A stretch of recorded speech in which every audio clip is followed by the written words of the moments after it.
Greetings, Sir Janus. For our project overview, our project is titled as Clinic Management System, a console, and it is a console-based Java application that imitates the day-to-day operations of a dental clinic.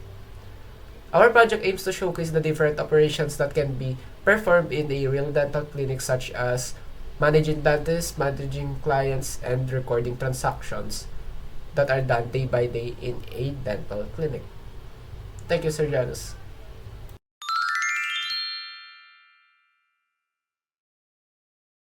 Let me demonstrate to you our project. Let's start by entering different cases for each input fields, and let me show you the different error messages for appropriate cases. So first, for this input field, we will try to enter a string, and it display a valid or an appropriate error message for negative values, and for options that is out of the range of the menu.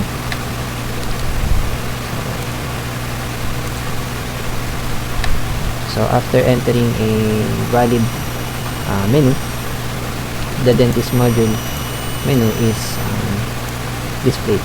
So just like the earlier input field, it also have an error handling. So we first try to input a string, a negative value, and a value that is out of range of the choices. So let me clear this one again, and let's try to add a new dentist. So for these input fields,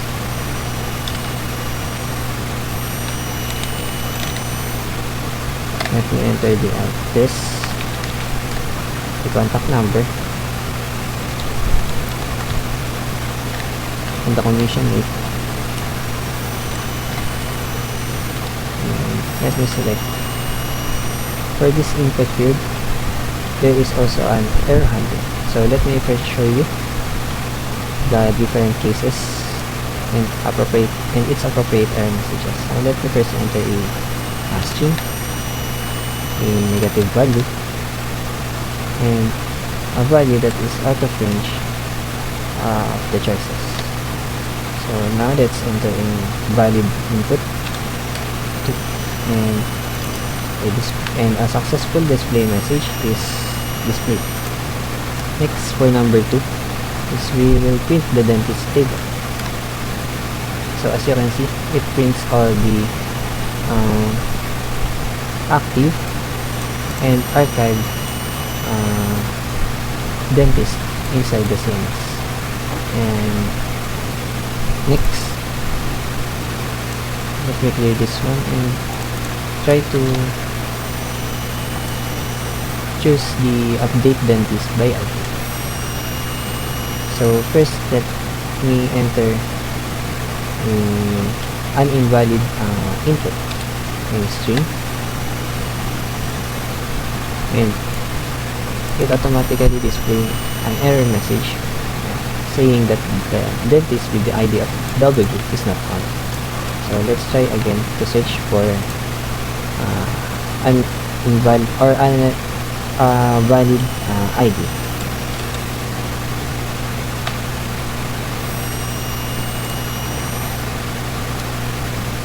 So it says that leave blank and press enter to keep the current value. So if we do not want to change anything for its current information, we will just hit enter and leave it blank, just like this, and we will try to change its address, and let's make it Santa Rosa and enter that. And we don't want to change the contact number and the commission rate, and the dentist Jio is updated successfully. And let's try to check that using the print dentist table, and we can see that Dr. Jio address is now being Santa Rosa. That is earlier is Cabuyao City. So next, we will try to achieve a dentist by ID. So next, we enter 4, and the list of unarchived doctors will be displayed.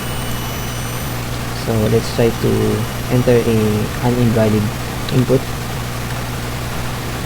Dentist with the ID of W is not found.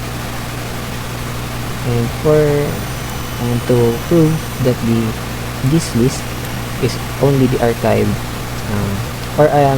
active doctors, let me first show you the dentist table. So you can see that the only archived doctor here is Dr. Chris Evans, which we cannot see here in the list of the registered active dentists. So let's try to archive an active dentist. This time we will input valid inputs. So let's try to archive the dentist 001, which is Dr. Gio Perey, and enter that, and a display message is displayed. So let's try to see if that change the status of the doctor to archive. So let's print the dentist first, and we can see that Dr. Gio Perey is now archived. So next, for the number 5 unit, which is the unarchived dentist by ID, which is the opposite of number 4. So let's try to unarchive a dentist, and we can see that there are only 2 doctors listed on this list, which is Dr. Chris Evans and Dr. Gio Perey. So let's try to enter an invalid input. There is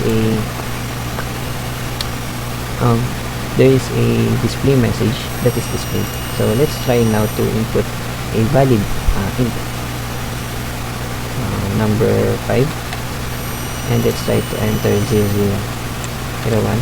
Let's try to unarchive Dr. Gio Perey and hit enter, and we can see that Dr. Gio Perey has been successfully unarchived and is now active. And let's try to see if that feature works by printing the dentist table, and we can see that Dr. Gio Perey is now active doctor. Next, number 6, print archive dentist table. So this table prints the list of archived dentists, which we can see there is only one archived doctor, which is Dr. Chris Evans, and we can prove that and by using print dentist tables. And you can see that the only archived doctor here is Dr. Chris Evans, which match the table here inside the 6th menu. And the last menu for the dentist module is the add skill to dentist, and let's try to add skill to a dentist. So here, let's try to first enter invalid inputs. Let's input a ID that is not existing in the list, and we can see that there is an appropriate error message that is being displayed. So now we will try to enter a valid input, and let's try to add a new skill for Dr. Gio Perey. And here we'll first enter an invalid inputs such as string, negative value, and value that is not in the range of the menu. And now let's enter a valid input.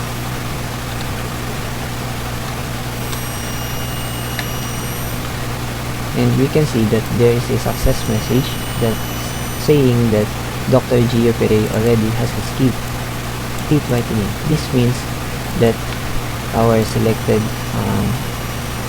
service is already the doctor's skill.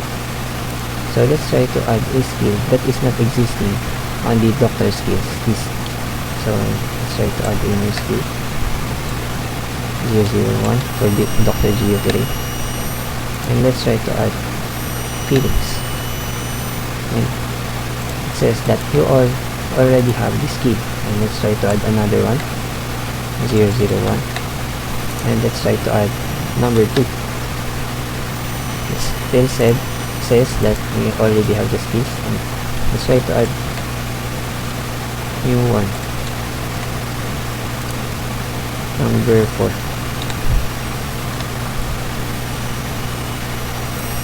And it says that Dr. Jio already has the skill tooth extractions. And let's try to pick another doctor, and let's try to add other skills. And that's it. Skill tooth extractions is added successfully to Dr. Arden Richards. And for the last minute of the dentist module menu is debugtomy menu, which navigates you back to the menu. And that's all for the dentist module menu.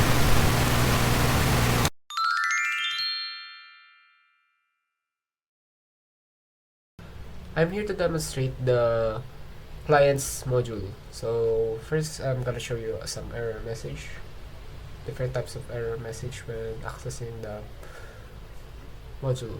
So first, let's type here -1. So it will show the invalid message, which can be found here.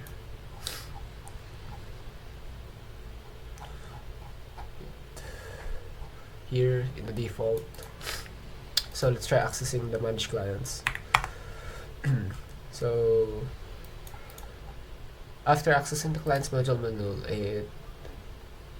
the user can select up to 6 choices, and depending on the choice, it will perform different types of operations. So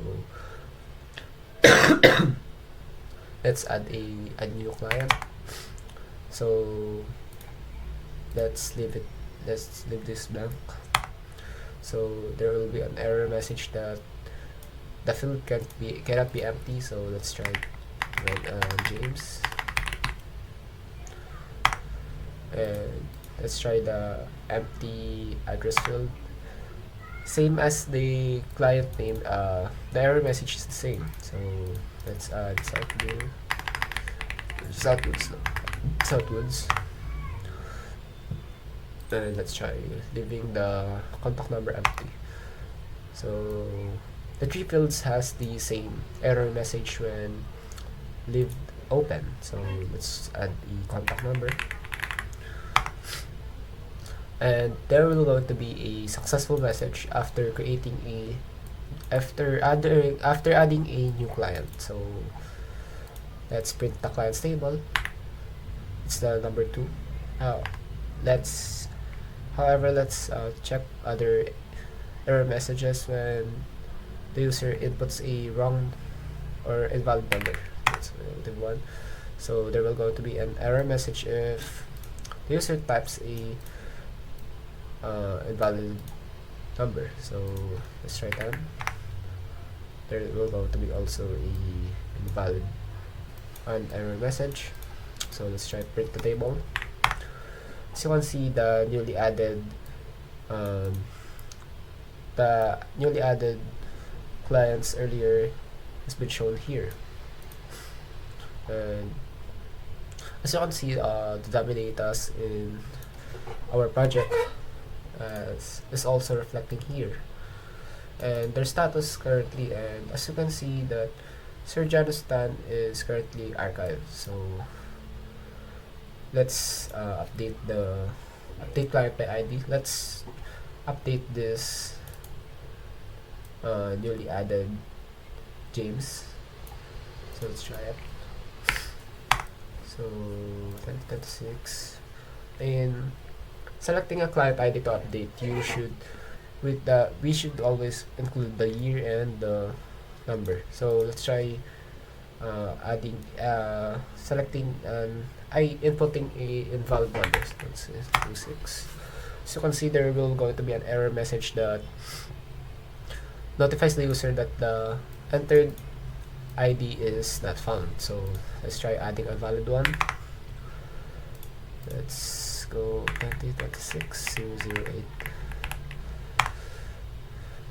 As you can see, there will going to be a note here that leave blank and press enter to keep current value. So for example, I want to change the name to James Reed, but my address is the same. I just press enter. My contact number is the same. Let's just press enter, and there will going to be a successful message that notifies the user that the update successfully happened. So let's print the client's table to confirm. As you can see, the first print of the table just shows James, but in the newly update, when we did an update, it shows the new name as James Reed. So let's try archiving some dummy datas. Okay. Archive client by ID. So let's try adding an invalid ID to 06. So it's the same error message is printed here. The client with ID 06 not found. So let's try adding a valid ID. So let's archive Renzo Tolentino 001. So there will going to be a successful message that Renzo Tolentino has been archived. So let's print the table to see if the status has changed. So as you can see in the all table, we can see Renzo Tolentino status is active. So when we archived him, his status changed from active to archived. So let's try Unarchive client by ID. So by selecting the Unarchive client by ID, it will show all the unarchived clients. So it will show the active clients as for now. So let's select. Let's first add a invalid ID 2025. So as you can see, client with ID 2025 not found. So let's try Unarchive Sergiano Stan 2026-007. As you can see, there will going to be a successful message that notifies the user that the unarchiving is successful, and the status have changed from archive to active. So let's check the table. Let's check the past tables. So as you can see, Sergiano Stan's status from archive has become active after doing the unarchiving. So as you can see here. So lastly, the print archive clients table. Let's select that. So as you can see, currently Renzo Tolentino is the only archived client in the table. So let's try unarchiving Renzo Tolentino. Unarchive 2026-001 26001. As you can see, client status is Renzo Tolentino's status is now active. So let's try hit the print archive clients table. As you can see, there will go to be a message here that there's no currently archived clients in the system. So for the demo of the clients module menu, that's all. Thank you, Sergianos.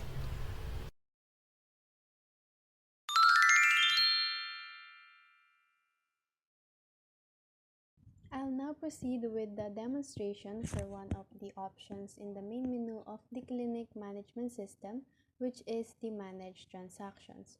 So upon entering a number here, a user has to put an appropriate digit which corresponds to the available choices. When a user input is not a number, let's say for example, manage is entered, the system displays an error message to notify the user which says that what was entered is not a valid number. The user is then asked to re-enter a choice. Now let's say that the user did enter a number, like 5. But as we can see here, there is no option that corresponds with that number. For this, the system also displays an error message and asks the user to enter a choice again. So the same error message appears when the entered choice is a negative value. When a user finally enters a valid number, for this demo I'll be entering the number 3, and this opens or displays the transactions module menu. There are also error messages applied in this menu. So if we enter a string, example create, then a user that does not correspond to any of the given choices, and also a negative value. When a user finally enters a valid number for this menu, let's start with option 1, a message is displayed here, creating new transaction, and please select a client for this transaction. So we'll have to select a valid client ID from the list of registered active clients. Let's say that the user input is 0005, which if we look here, we may think that it is the client ID for Mr. Sean Piconada. However, if we enter this, an error message is displayed saying client with ID 0005 doesn't exist in the system and brings the user back to the transactions module menu. This is because in the system, client ID follows a specific format that includes the year and a 4-digit unique ID. So for us to be able to select Mr. Piconada from the list, we'll have to enter his valid client ID, which is 2026-0005. After entering, the system asks the user to select a service. The options are in numeric values again, so error messages will be displayed if the input is invalid. And the system will keep asking to select service number. I'll now enter a valid input. And then the system asks the user to select a dentist to perform the chosen service.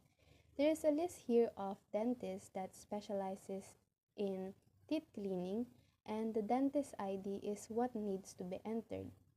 So if we put invalid values such as string, an error message is displayed, the transaction gets cancelled, and the system brings the user back to the transactions module menu.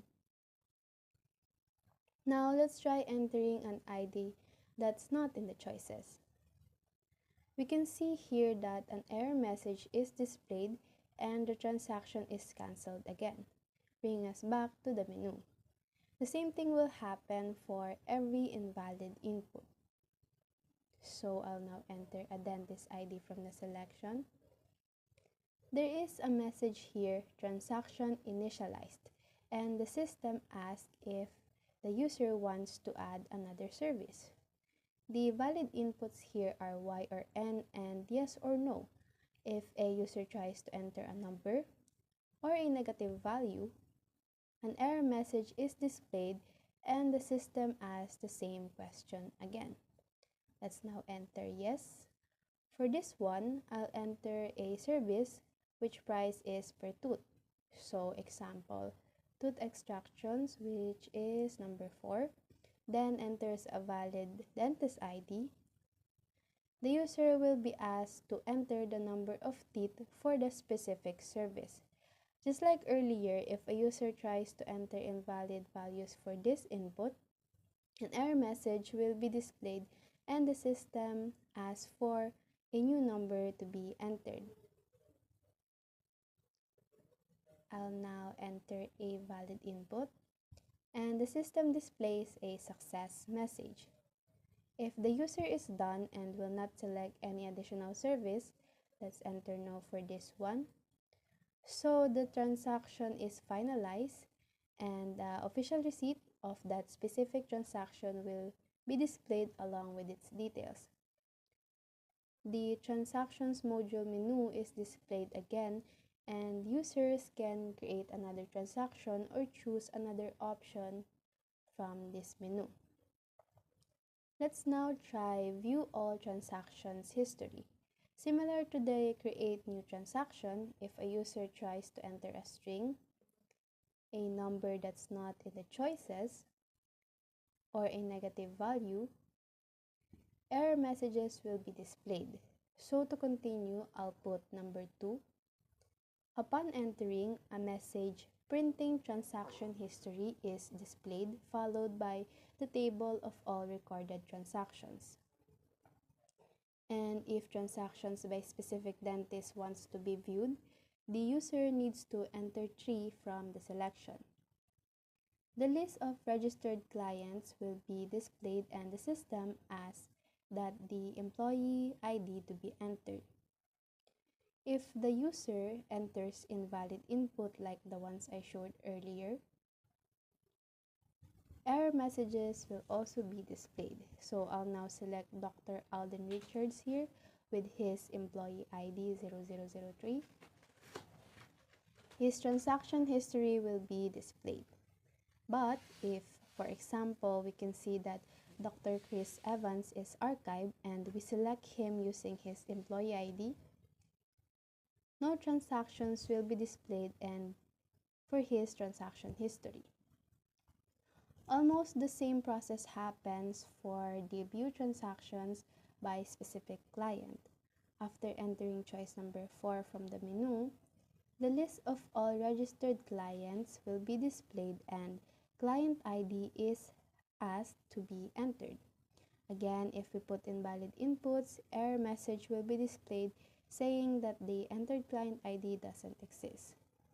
I'll now enter 2026-0005 and the system will display the transaction history for the specific client.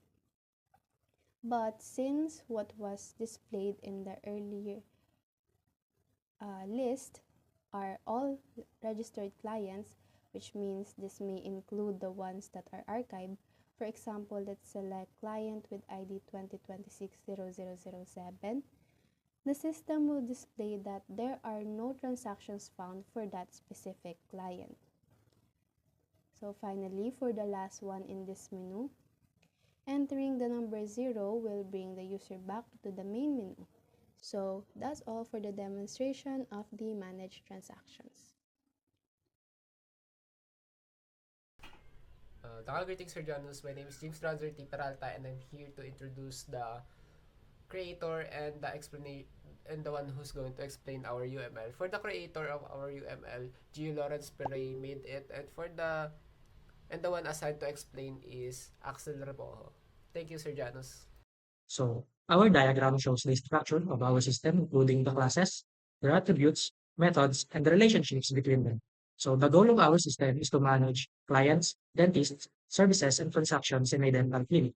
So for the main classes of our system, we have here the main class, the person class, the client class, the dentist class, the service class, transaction class, and the transaction item class.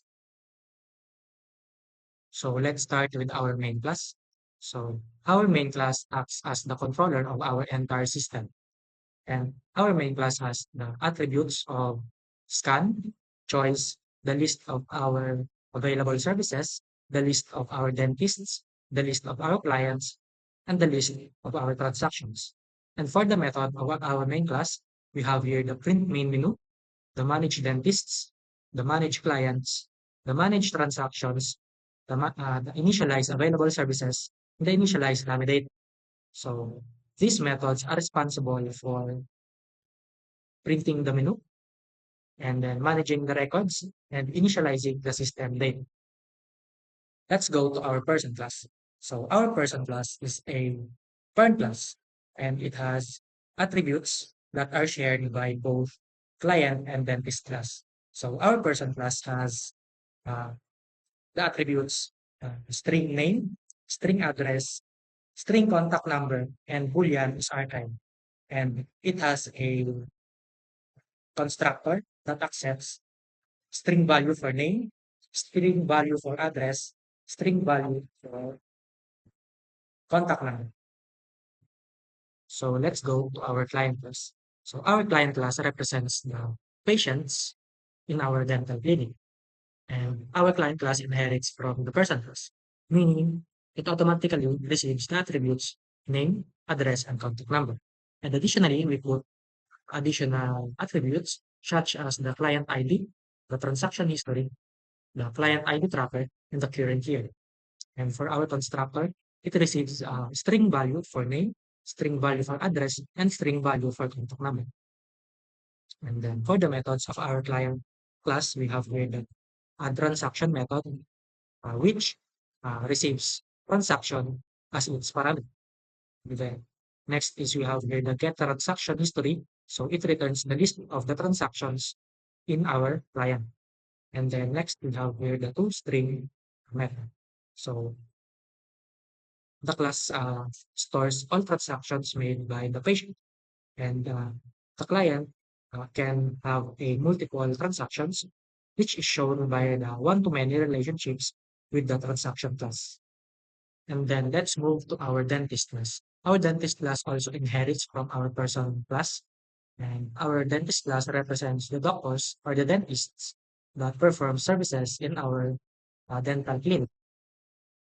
And it has attributes such as string for employee ID, double for commission rate, list for services offered, and then list for services rendered, and in for employee ID tracker. And for its constructor, it receives string value for name, string value for address, string value for contact number, double value for commission rate, and service for the dentist specialization. And then for the methods of our dentist class, we have here the add scheme, which receives service as its parameter. And then next we have here the can perform method, which receives service as its parameter and returns Boolean. And then next is the add rendered service, which accepts transaction item as its parameter. And then next is the get services rendered, which returns the list of the transaction item of the dentist. And lastly, we have here the toString method of our dentist. So our dentist class manages the skills of the dentist and the services they perform. So each dentist can perform multiple services, which creates a relationship between dentist and services. And then let's move to our service class. Our service class represents the dental services offered by the clinic. So examples are tooth extraction, cleaning, and filing. And for the attributes of our service class, we have here string service name, double service price, Boolean is equal to, and list qualified dentists. And for the constructor of our service class, it receives string value for service name, double value for service price, and Boolean value for is equal to. And then next we have here the methods in our service class. First is we have the add qualified dentists that receives dentist as its parameter. And then next we have here the get qualified dentists, and it returns the list of the dentists that are qualified for uh, performing that specific service. And lastly, we have here the calculate costs, and it receives an integer value of number of two, and it returns a double value. And then next, let's go to our transaction class. Our transaction class represents a client receipt or a dental procedure record. So our transaction class has the attributes of string transaction ID, object client, list of transaction items, local date time, transaction date, and integer transaction ID tracker. And for the constructor of our transaction class, it receives object client and object transaction item. And for the methods of our transaction class, we have here the get transaction items, which returns the list of the transaction item. And then next, we have here the get formatted date, and it returns a string value. And then next, we have here the add transaction item, which receives object transaction item as its parameter. And lastly, we have here the print invoice method. A transaction belongs to a single client, but a client can have multiple transactions. And this class also contains the transaction items forming a composition relationship.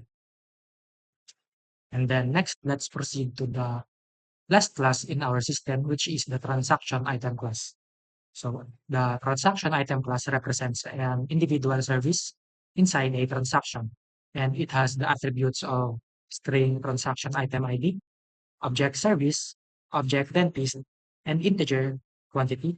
Next is the transaction object and the integer transaction item ID tracker. And for the constructor of our transaction item, it receives the object service, object dentist, and the integer quantity.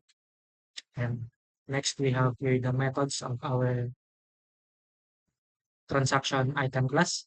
The first is the get subtotal method, which returns a return value. Next is the print transaction item method and the set parent transaction method, which accepts object transaction as its parameter. And then next, we have here the get parent transaction method, which returns object transaction. And then each transaction can contain multiple transaction items, and each items represents one specific dental services performed by a dentist. And then next, let's start the discussion of the relationships in the diagram. First, we have here the inheritance relationship. So the client class and the dentist class inherits from the person class. So this avoids duplicating common attributes like name and address. Next, we have here the aggregation relationship. So the main class aggregates the classes dentist, client, services, and transactions. So this means that the system manages these objects but does not own their life cycle completely. Then next we have here the composition relationship. So the client class has a composition relationship with the transaction item. And this means a transaction owns its transaction items. And if a transaction is deleted, its item are also deleted. And lastly, we have here the association relationship. So the association relationship is present with the dentists and the services it performed. So next, we have here the service and doctors or the dentists. And next is the client and their transactions. Hello, greetings, Sir Jonas. My name is James Peralta, and I'm here to introduce my members that are assigned to present the class files. So for the present class, Jio Segundo is going to present.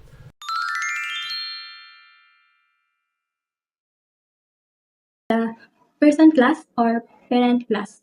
So it serves as a blueprint for storing and managing data about an individual.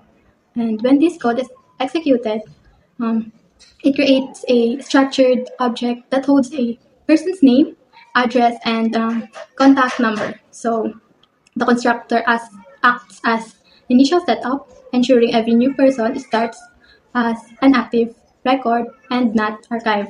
So because the data is marked as private called encapsulation, so the output is controlled through getters which securely retrieve and display the stored text. And also the setter which allows you to update that information if it changes.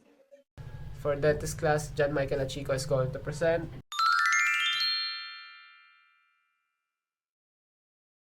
So here we have the import Java utility array list for the list of service or the variable service offered and the variable service rendered for the list of the transaction item.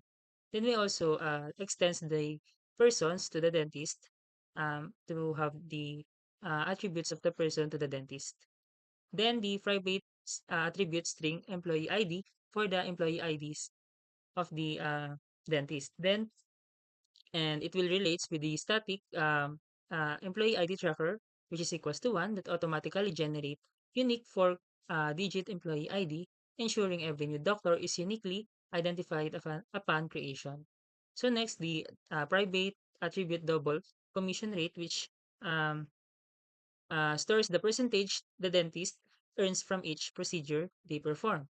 So to manage professional capabilities and performance, the class maintains two distinct lists, which is the private list service offered which is also the array list, and the list of the transaction item, which is the variable service rendered, which also has a array list.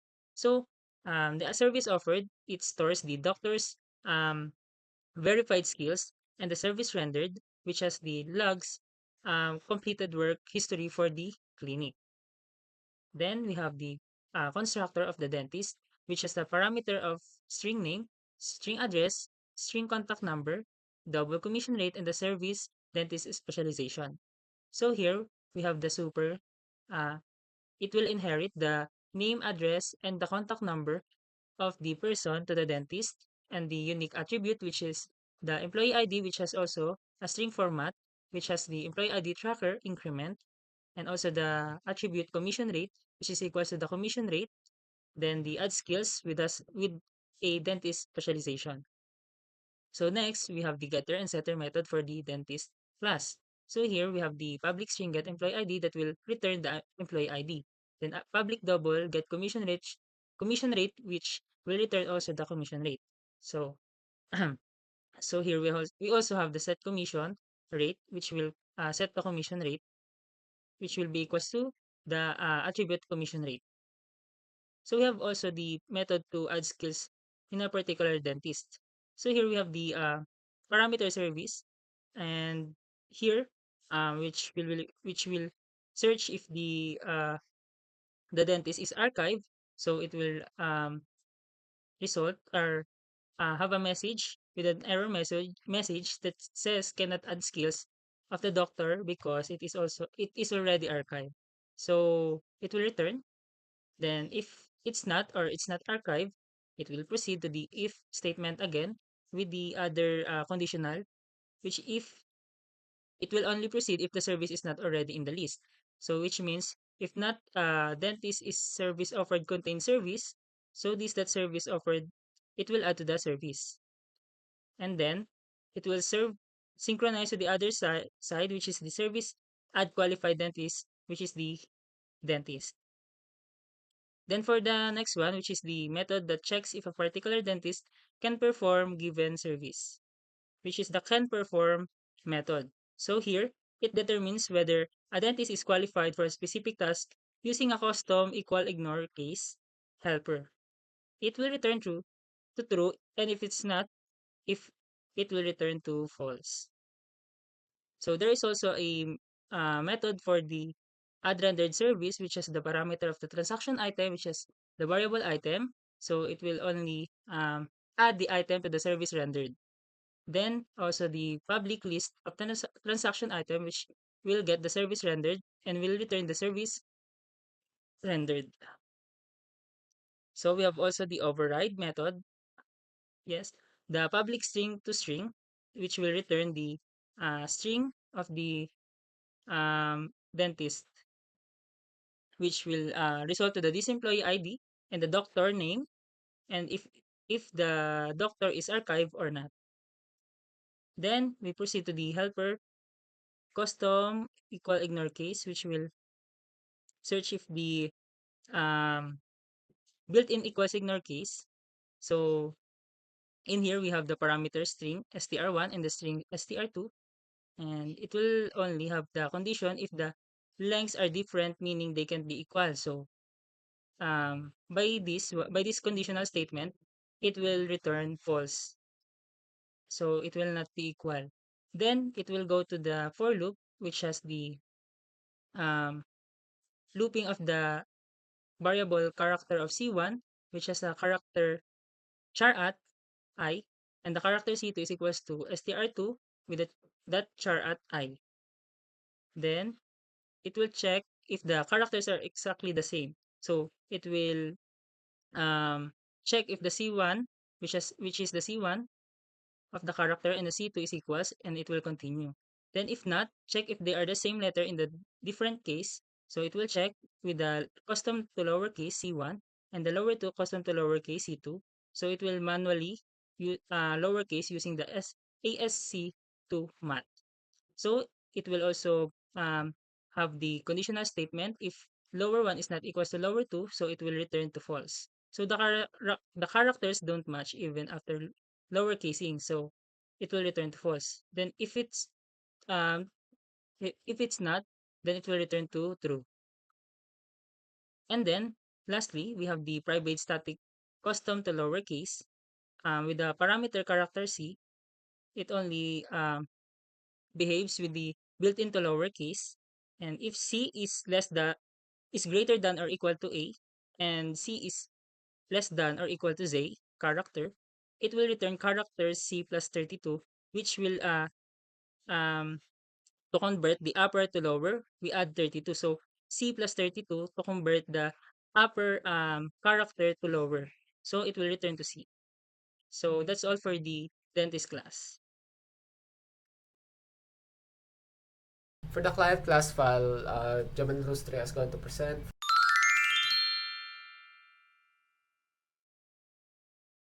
The client class is one of the child classes of the person class. Inside this, we can see the defined private attributes. The first one is the client ID, which stores the unique ID for each client. There is also a transaction history list that keeps track of all the client's activities. To manage the IDs automatically, the class uses a client ID tracker and a current year variable. These are marked as static, meaning they are shared by all client objects to keep the numbering consistent.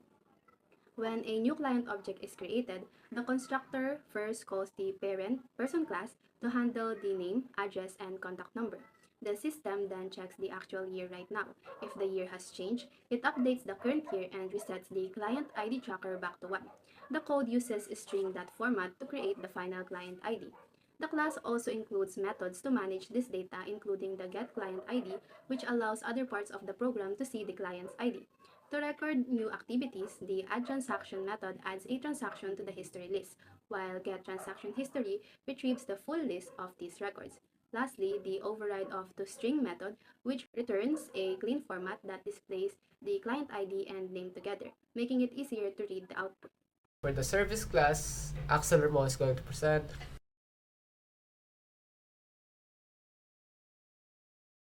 Inside our service class, we have here attributes such as the string called service name, double service price, and then we have a boolean is per tooth, and the list of the dentists that are qualified to perform this specific um, service. And then we have here our constructor for the service class. Our constructor for the service class accepts string value for the service name, double value for the service price, and boolean value for the is per tooth. And inside our constructor, we set the service name, the service price, and the is per tooth to those values. And then next, we have here our methods. So we have here our getter method for the service name, and this method returns the service name. And then next, we have here the getter method for the get service price. This method returns the service price, and we have here the getter method for the is per tooth.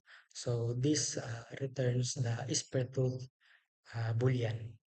And then next we have here a method called add qualified dentist. So this method accepts dentist object as its parameter, and then inside checks if the dentist is archived, and if the condition is met, it will print an error to the console, and then it will terminate the uh, the method. And then if the condition is not met, it will proceed to this block of code, and then it checks if this dot qualified dentist that contains dentists. So basically, it checks if the dentist is already in the list of our qualified dentists. So if the condition is met, it will add the dentists to the list of our qualified dentists. And also, we're gonna be adding this service to the dentist's skills. Then next, we have here a getter method for the list of the qualified dentists in our service. And then next we have here a method that calculate the costs of this service. So this method accepts int value for the number of two. So first, it will check if the service is truth, and if true, it will return the value of the service price multiply the number of two, and if not, it will return the service price. For the transaction class and transaction item class, Renzo Tolentino is going to present.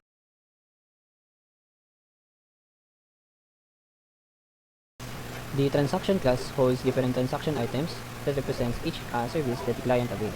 So inside this transaction class, we have imported different built-in classes that is used to create the functionality of this class. We have array list and list to dynamically add and remove transaction items to the transaction items list, and the local datetime and datetime formatter to set the value of the transaction date. So inside this transaction class, we also declared different private class attributes such as transaction ID, the client object, the list of transaction items, the transaction date, and the transaction ID tracker that is set to 1 at the first instantiation of this object. So we also have this public class constructor that accepts two parameters, which are the client object and the transaction item object. Inside the constructor, we have set the values of our private class fields, like the transaction ID, using this string.format method, and accepts the value of the transaction ID tracker and increment it by 1. We also set the value for client from the client parameter of the constructor. We also add the transaction item object that is get from the parameter of the constructor and add it to the transaction items list using the add method.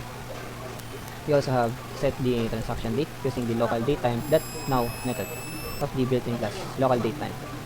We also add this current transaction to the client transaction list using the add transaction method that is seen inside the client object. We also set the parent transaction of the transaction item from the parameter to this current transaction object. We also have different getters for client, transaction ID, transaction items, and the formatted date that returns several private class fields.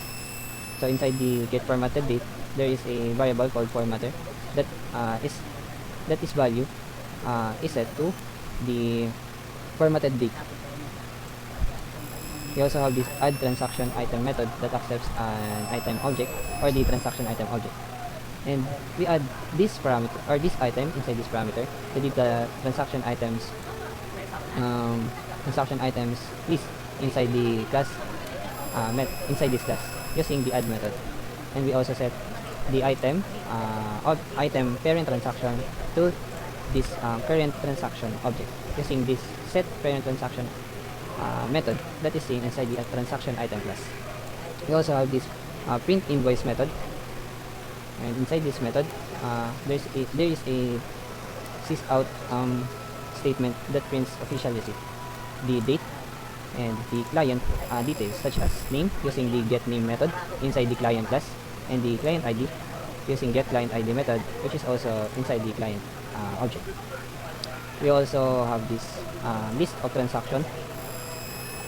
First, we have a grand total variable that is set to 0 at first, and we also have this if else block that checks if the transaction items is empty using this is empty method. So if this returns to true, there is a message that says no services added, and if there are transaction items inside the list, we will loop using a for loop. So inside the for loop, we have called the print transaction item method that is seen inside the transaction item class, and we add each transaction item subtotal using this get subtotal method that is seen inside the transaction item object.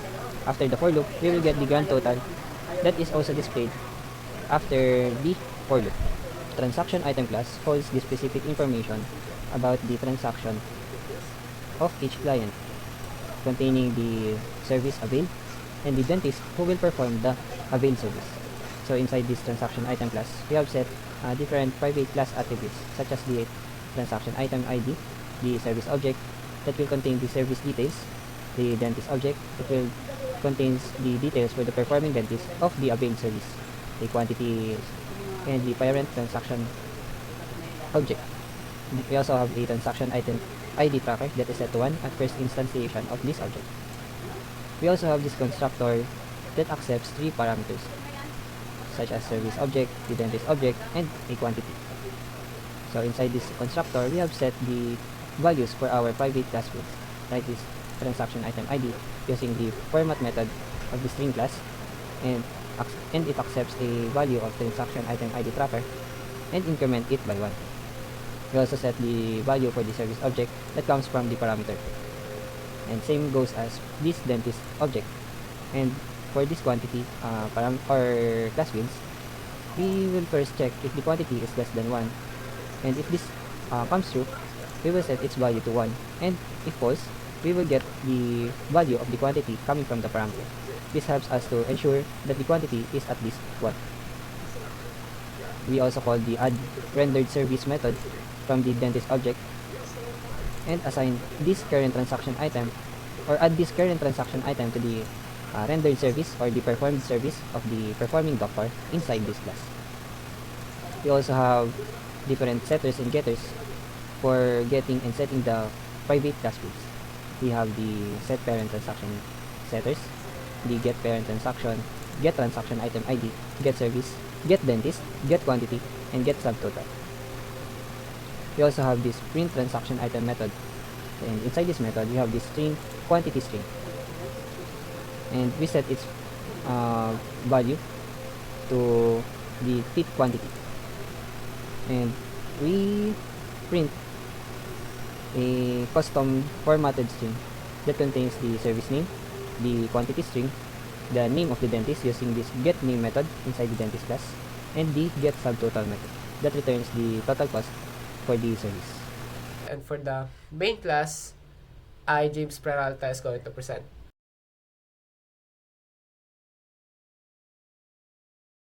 Now greeting Sir Janus. For our main class, we have here a static scanner, static choice, and static list of service, dentist, client, and transactions. Now why is it in static? So they are repeatedly used in anywhere in this class, so it will make the code longer if we didn't do this. So for the first method in the main, we have here the main method, which just initializes the available service in the clinic and populates the system. We also have here a menu that shows we have here a menu that lets the user choose between what they want to see in the system, such as the managed dentist, clients, or transactions. And this is the method of print main menu that shows in the start. And this is it here. And once the user makes a choice, for example, the managed dentist, it will show the managed dentist method, like here. And we also have here a print dentist module menu if what they want to do once they selected the dentist module menu. There's a variety of choices such as the add, print, update, archive, unarchive, print archive dentist table, add skill to dentist. And once they selected a specific choice here, we also have here the method of add dentist. That will be explained later on by my group members. And we have here update dentist by ID. As you can see, wait, where is it? The scanner is continuously being used, so by doing the static, it can be used repeatedly without needing to repeatedly creating a new scanner. So we also have here a method of archive dentist by ID, and archive dentist by ID, and print archive dentist table that has a format. So you can see we have here a string format. And add skill to dentist when add skill to dentist function. So you can see here, all of the methods that are here in the main will be furtherly explained later on when the video goes on. And we also have here print registered dentist method, and print registered and active dentist method, and print registered dentist table. You can see here the format, and search dentist by ID method, manage clients module menu here, manage clients method that has a print client module menu method that basically shows this selection in menu. Selection of basically shows the menu of when the user selected the print client module menu. And we also have here a add client method, update client by ID method, and archive client by ID method, add archive client by ID method. We also have here a print archive clients table, print registered clients method, print registered and active clients method, print clients table method, search clients by ID method, manage transactions method, and print transactions module menu, create transaction method,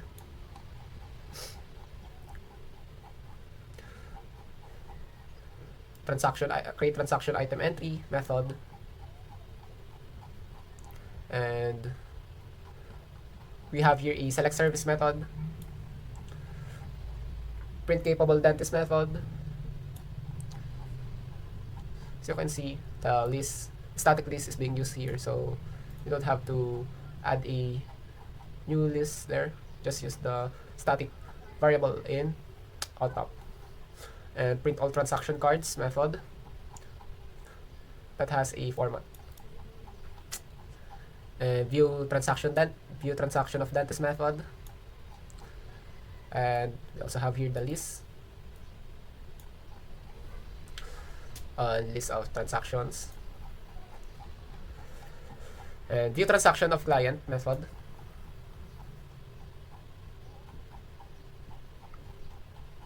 And we also have here the different types of helper methods that was used in our project, which such as the has active dentist boolean method and has active clients method, helper method for short, read string input method, and the read integer input.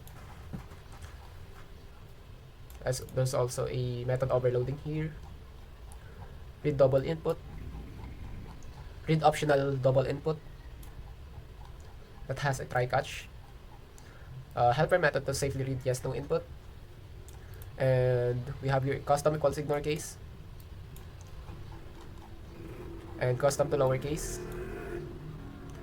We also have here a helper method of custom trim and the methods earlier that initialize available services such as and initialize dummy datas. And that's all for our main class.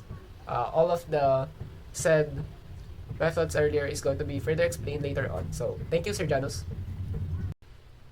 Now, greetings, and I'm here to introduce my group members that are assigned in our method. So for the main that has a parameter of string and args, I, James Peralta, is going to present.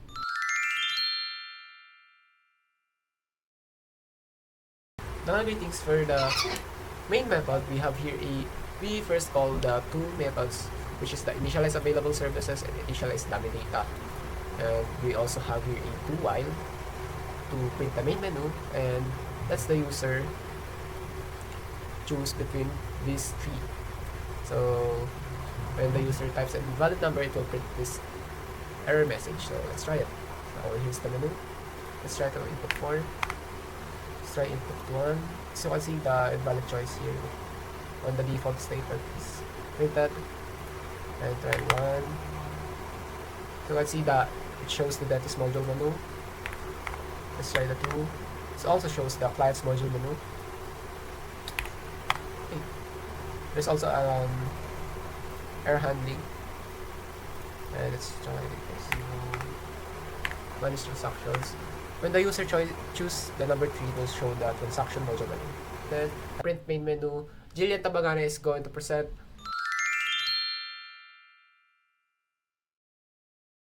So print main menu is used to show the main menu on the screen. It uses the system print to print the title, which is the main menu, and the far option, which are the manage dentist, manage client, manage transaction, and the access system. The method only prints these choices so the user can see what they can do. Manage dentist and print dentist module menu. Jio Segundo is going to present.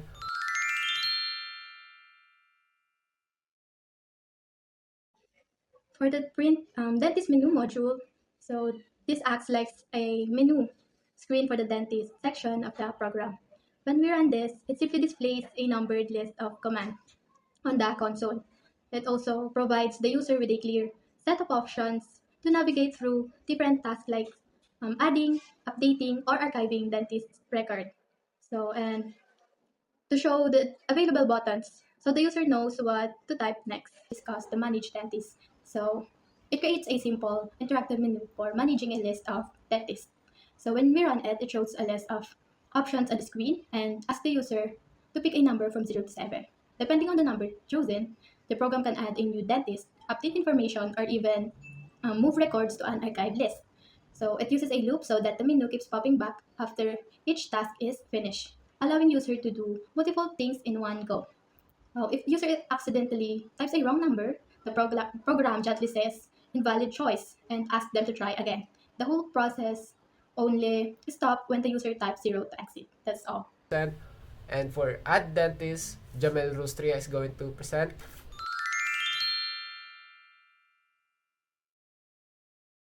The add dentist method is responsible for adding a new dentist to the system. First, it asks the user to input the required details such as the dentist's name, address, and contact number.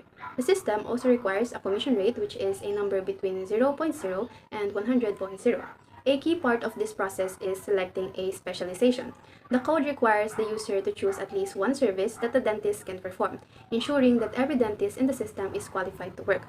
Once all the information is collected, the method creates a new dentist object. This object is then added to the main list of dentists in the system. Finally, the program displays a success message which confirms that the new dentist was added successfully. Update dentist by ID, archive dentist by ID, Sheena Regio is going to present. And I am here to demonstrate how update dentist by ID function works. First, when the user select update dentist by ID option, the program will print all the registered and active dentists. After that, the system asks for user to enter the dentist ID that they want to update. For example, we can enter 0001. The program then uses search dentist by ID method to check if the dentist with that ID exists in the system. If the dentist that doesn't exist, the system will display a message saying that the dentist was not found. If the dentist record is archived, the system will also prevent the update to protect archive records. If the record is valid, the system allows user to update dentist information like name, address, contact number, and new commission rate.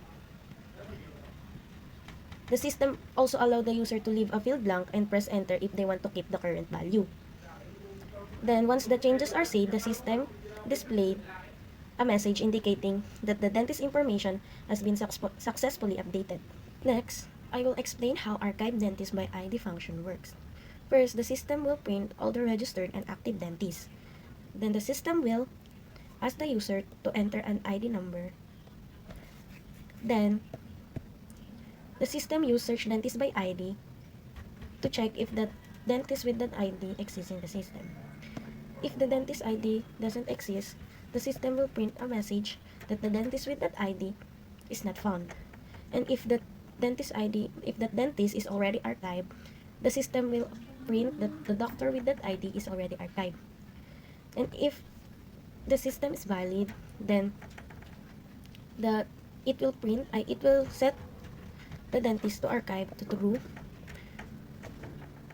This means that the record will no longer appear in active list but is still stored in the system for reference. Then, lastly, it will print a confirmation message that the doctor with that ID has been archived. Unarchived dentist by ID, Jio Segundo is going to present. Dentist. So this handles the process of reactivating a dentist's record by searching for their unique employee IDs or ID. When we run the program, it asks the user to type an ID like 0001 and then looks through the list of dentists to find a match. So if the dentist is found and was previously hidden or archived, the code flips back their status to active and shows a success message with their name. So it also includes helpful checks. If the ID doesn't exist, it tells the user there's an error, and if the dentist is already active, it simply gives a notice um, instead of trying to change it again. So that's all. Print archive dentist table, Jilllian Tabanganay is going to present. Unarchive is the print archive dentist table. So this method prints all the archive dentists in a table format. So first, it shows a message that the archive dentists are being printed and prints the table title. Then it takes a column format for employee ID, name, address, contact number, and commission rate, and prints the table header with a line for the style. So it goes through the dentist list. If a dentist list is archived, it prints their details in the table. If there are no archived dentists, it shows a message saying none are found.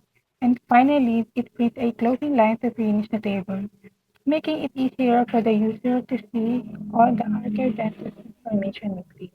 Thank you. Add skill to dentist, print registered dentist, Sheena Regio is going to present.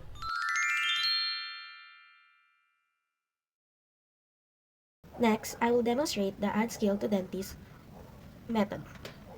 When the user selects this option, first, the system will print all registered and active dentists using registered and active dentist method.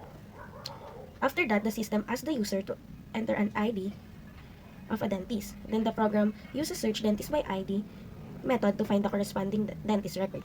If the system cannot find the dentist, it will display a message that the indicating dentist was not found. If the dentist record is archived, the system will prevent adding new skill because archive records are no longer active. If the dentist ID is valid and active, the system will display a list of available service or skills that can be assigned to the dentist using select service method. The system will also check if the dentist already has a selected skills to avoid duplication. If the dentist already has that skills, the system will notify the user. Otherwise, the skill will be successfully added to the dentist profile. Finally, the system displays a confirmation message showing that the skill has been successfully added. Next, I will demonstrate the print registered dentist. This method displays all the dentists stored in the system, and it also loops through the dentist list using a for each loop and print each dentist object. Print registered and active dentist, John Michael Atchico is going to present.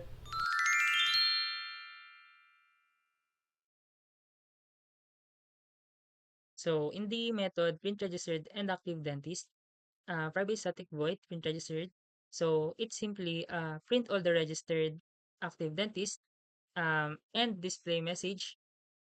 Display the dentist that is not archived. So by using the for loop and the if conditional statement, which checks if the dentist is not archived, it will print the dentist. So that's all for the print registered and active dentist method. Print registered dentist table, Sheena Regio is going to present.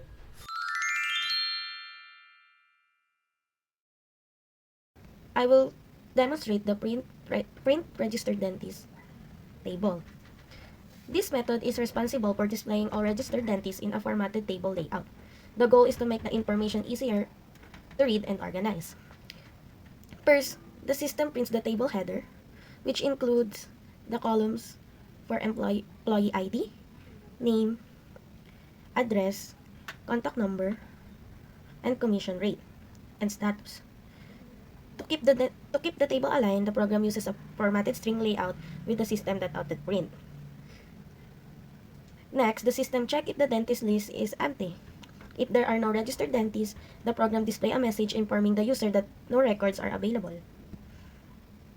If there are dentists stored in the system, the program loops through the list using for each loop and print the information for each dentist. The system also converts the archive status into a readable label if the dentist is archived. Otherwise, it will display active. The commission rate is also formatted to show the 2 decimal places followed by a percent symbol to make it clearer. Finally, the system prints the closing line of the table to complete the layout.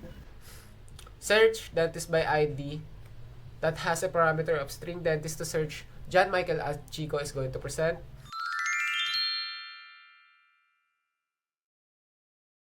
So for the search dentist by ID method, which has string parameter dentist to search, it will only traverse and search for the specific ID. If the dentist is found, it will return the dentist object. Otherwise, it will return to null, which means the ID does not exist in the list of the dentist. With the custom equals ignore case, it will perform the if statement inside the for loop, which will determine if there is or it will return the dentist after executing those if conditional statement. So that's all. Then, manage clients, Jio Segundo is going to present.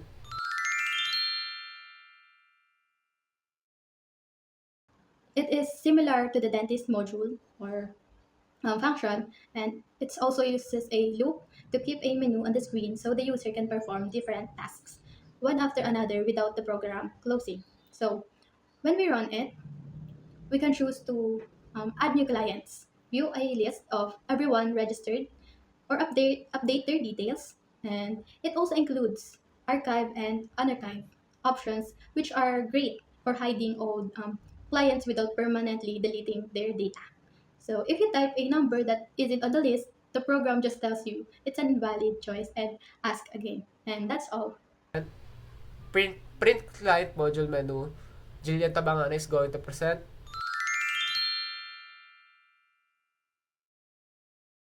For the next method called the print client module menu. So this method displays the menu for the client module. So when the user selects manage client from the main menu, this method runs and shows all the client related options.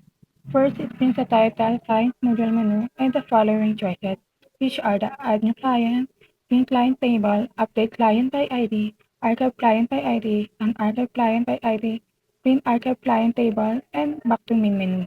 So this lets the user see all the available actions they can perform. Thank you. Add client, James Peralta is going to present. Things for the add client method prefers ask the user to input all the required fields such as the client name, client address, and client contact number. And once the user successfully uh, have an input to all those fields, we make a new client instance using the scanner, or basically what they inputted on those fields. So, and we add it on the list as a new client, and the parameter as the new client. And there's also a successful message that will notify the user that the newly added customer is successfully added in the list. So, update client by ID, Sheena Mae is going to present.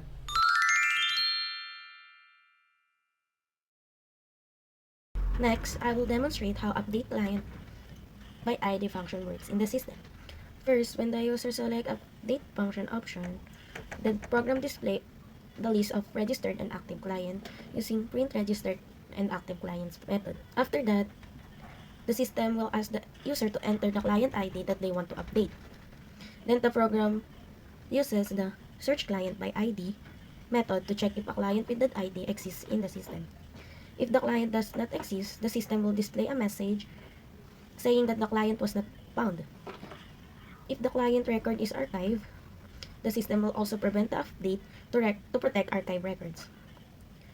And if the record is valid, the system allows the user to update the client information including name, address, contact number, and the system also allows the user to leave a field blank and press enter if they want to keep the current value. Finally, once the changes are saved, the system displays a confirmation message indicating that the system is successfully updated. Archive client by ID and archive client by ID, John Michael Atchico is going to present.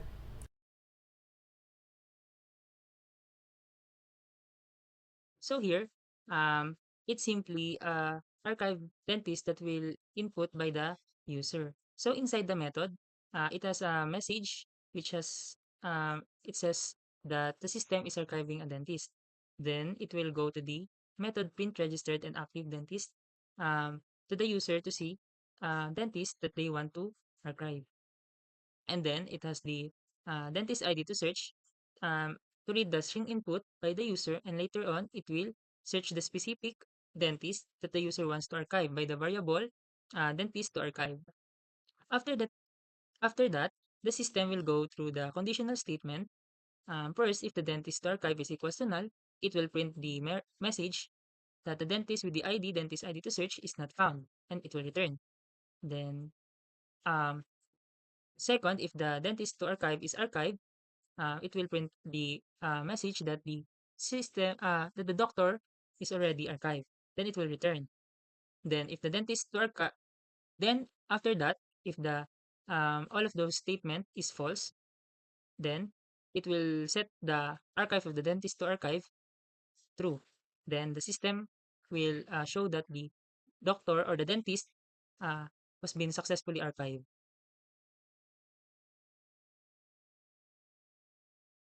Unarchived dentist by ID, which is which simply unarchiving the dentist by its specific ID. It prints the unarchived dentist, which will tell the users that the system is unarchiving a dentist. So it has a boolean variable has archive, which is equals to false, and a message which uh, has a archived dentist, and a for loop to show the list of the dentist.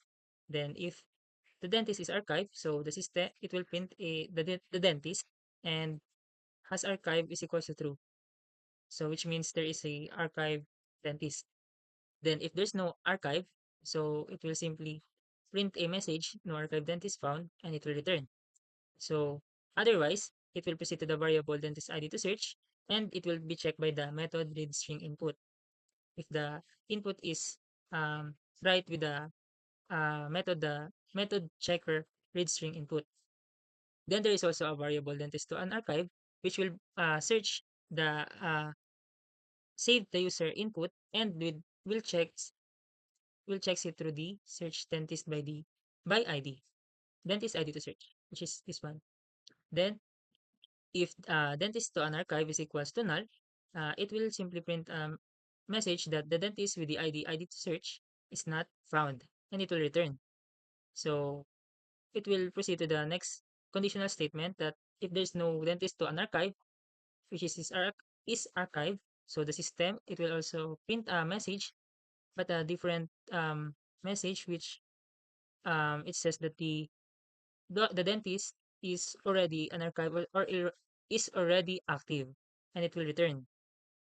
Then if there's no all of the if conditional statement result to false, then it will proceed to the dentist to unarchive, and it will set archive, which is equals to false, to the dentist to become unarchive. So it will lastly it will print the message that will successfully the dentist is unarchived and is now active. So that's all for the unarchived dentist. Ito. Print archived clients table, Sheena Regio is going to present. Print registered clients, Sheena Regio is going to present.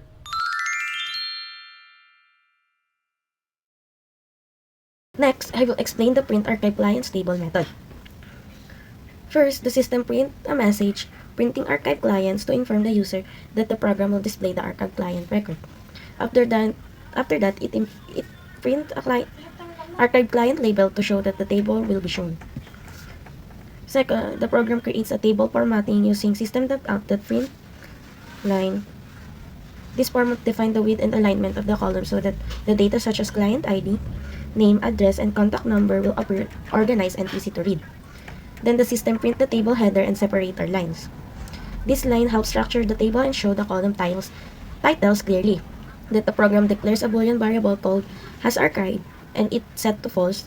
This variable is used to check whether there are archive clients in the system. Then the program loops through the client list using for each loop. Inside the loop, it checks the client is archived using client is archived. Then if the condition is true, meaning the client is archived, and the system prints the client ID, name, address, and contact number. The variable has archived is then set to true to indicate that at least one archive client exists. Finally, the loop finishes, the system checks the value of has archived. If it's still false, the program displays a message saying that no archive clients were found in the system. The method then prints the closing line of the table to complete the display. Next, I will explain the print registered clients. First, the system prints message registered clients to let the user know that it will display all the registered clients record. Next, the program uses a for each loop to go through the list of all clients stored in the system clients. This method provides a simple quick list of all registered clients without showing additional details like address or contact number. It's mainly used when the user needs to select a client for an action like updating, archiving, and adding information. Print registered and active clients. Jamelle Rustria is going to present.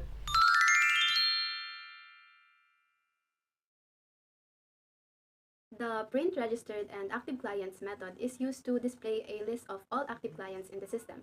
It starts by printing this registered active clients, and the method uses a for each loop to go through every client in the system. Inside this loop, there is a check to see if a client is archived or not. The code only prints the information if the client is currently active. If a client is not archived, their client ID and name are displayed on the screen. This ensures that the system only shows active records and hides anyone who has been removed or archived from the list. Print clients table. Jilllian Tabanganay is going to present.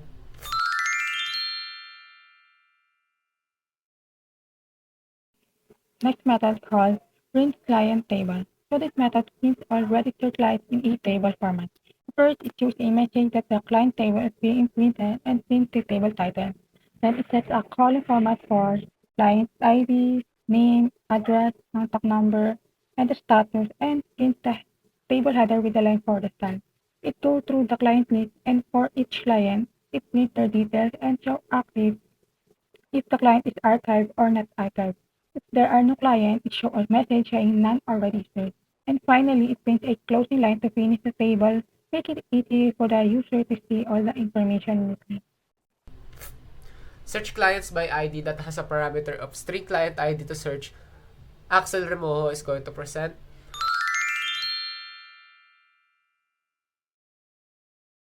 This method traverses the client list to search for a client with a specific ID, and if found, it returns the client object, and otherwise, it returns null, meaning that the ID doesn't exist in our list.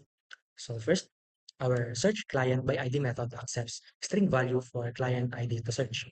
And then next, we have here a enhanced for loop that traverses to our client lists. And then inside our for loop, we have here an if statement. And as you can see, we used our custom equal ignore case to compare the client ID to the string value client ID to search. And if they match, it will return the client object. And if not, it will return none. Manage transactions. Jio Segundo is going to present.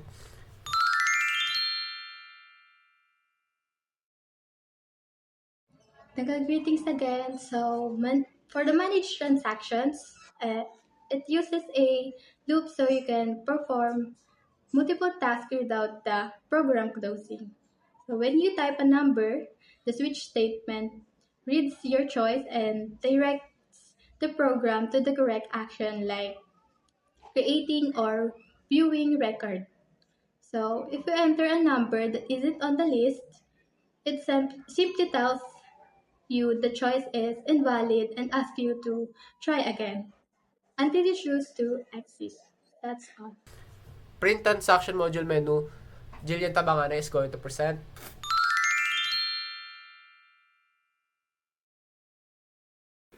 And for the next method called print transaction module menu. So this method prints the menu for the transaction module. So when the user use manage transaction from the main menu, this method runs and shows all transaction related options. So it shows the title, transaction module menu, and the options, which are the create new transaction, view all transaction history, view transaction by specific entity, view transaction by specific line, and back to menu. So this makes it easier for the user to see all the available action they can perform. Thank you. Create transaction. Renzo Tolentino is going to present. Create transaction item entry. Renzo Tolentino is going to present. Select The create transaction method is used to create and add new transactions to the CMS. Inside this method, we have different validation first before we can create and add the actual transactions inside the CMS. So first, we need to check if there are active dentists using this dentist method. This method returns a boolean value, and if return false, the system will display a message and will automatically stop the execution of this method. Next, we have to check if there are active clients using this active clients method, and it also returns a boolean value. And if return false, the system will display a message and will automatically stop the execution of the code. But if these two methods returns true, the system will print the list of registered and active clients using this print registered and active clients method. After printing the list, the system will ask the user to select an ID to search. This input will then be validated using this readString input method, and if the input is valid, it will be then stored into this client ID to search variable.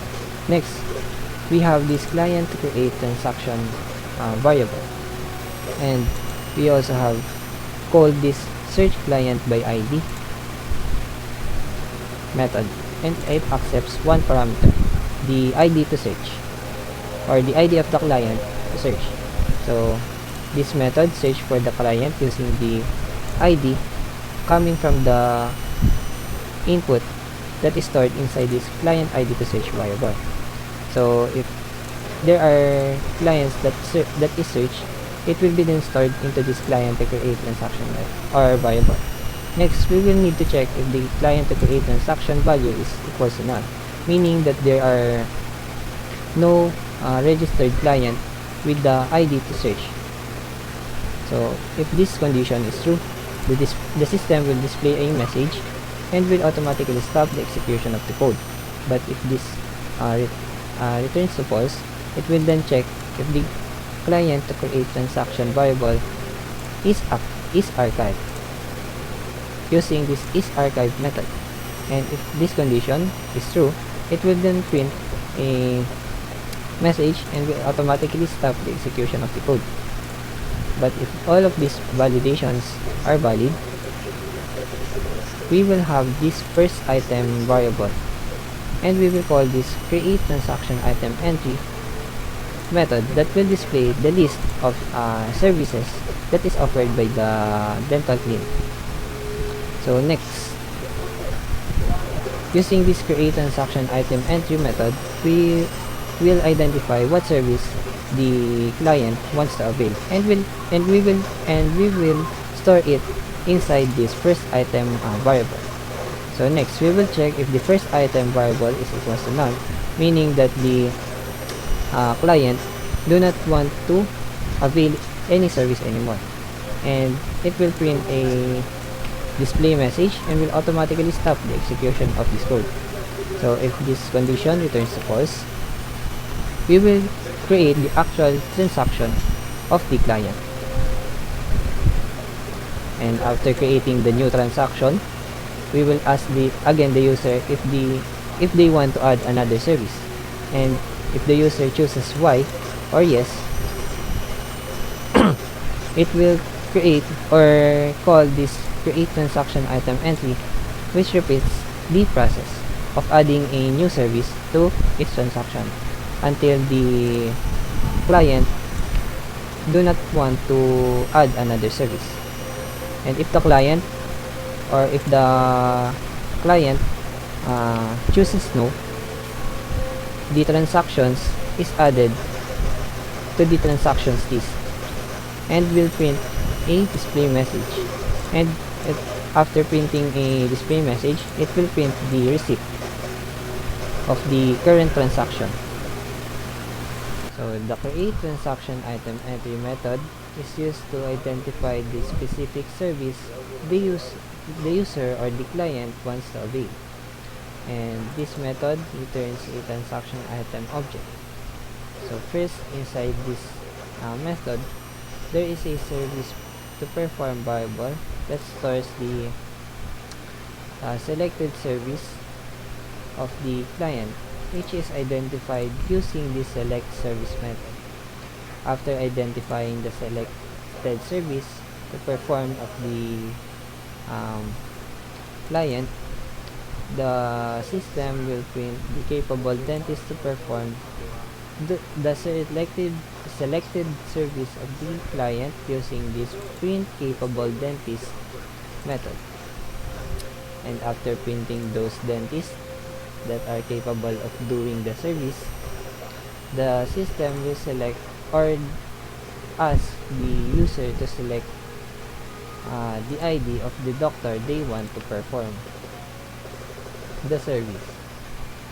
And after selecting that ID, that input will be validated using this read string input method. And after validating the input, it will be then stored inside this dentist to search variable. This variable is used to search a dentist with this ID using this search dentist by ID method. So after searching the dentist, it will be then stored into this selected dentist variable. So next, we will need to check if the selected dentist value is equals to null. So meaning the selected dentist or the search dentist is not existing inside the CMS. So if this condition returns to true, the system will display a message and will automatically stop the execution of the code and return a null value.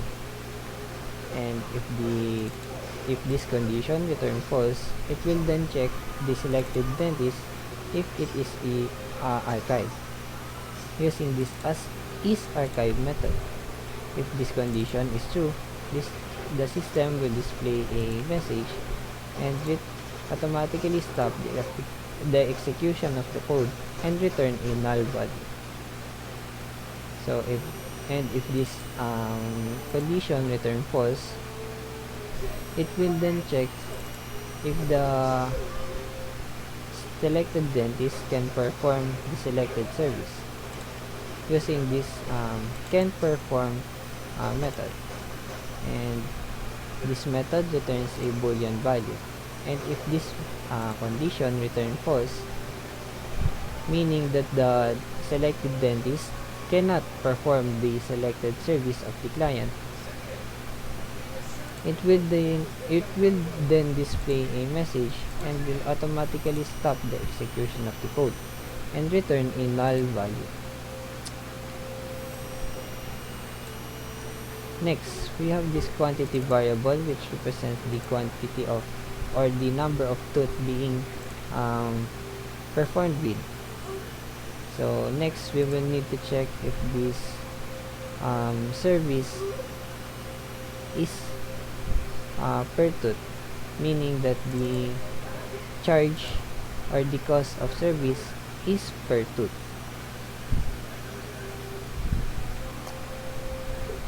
So if this condition returns true, the system will ask the user to enter the number of teeth it will be performed. And this method or this input is validated using this read integer input method. And after validating this input, it will be stored inside this quantity variable. And after those validations, a new transaction item is created, and it will be and the execution will stop and return a new transaction item object. And select service, Jamelle Rustria is going to present.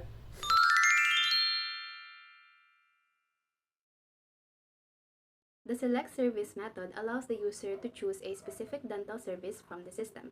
It starts by looping through the list of available services and printing them on the screen.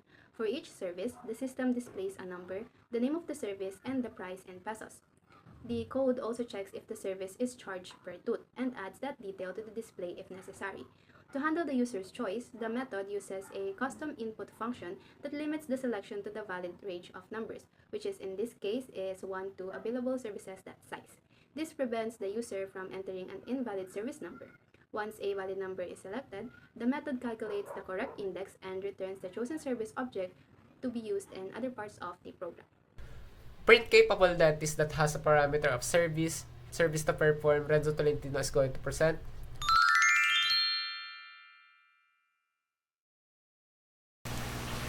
The print capable dentist methods is used to print all the capable dentists that can perform a specific service, and this method accepts one parameter, a service object. So inside this method, it have a list of dentists that is called capable dentists. Its value is all the dentists that can perform or qualified to perform a single service or a specific service, and it is identified using this get qualified dentist method. So next, we need to check if the capable dentist list is empty using this isEmpty method. So, and if this condition returns to true, the system will print a display message and will automatically stop the execution of the code. But if this condition returns false, it will then loop this capable dentist list and check if the current dentist being checked is archived using this isArchive method. And if this condition return false, the system will print the information of the current dentist, like such as its employee ID using this get employee method and its name using this get name method. Print all transaction cards. Michael Atchico is going to present.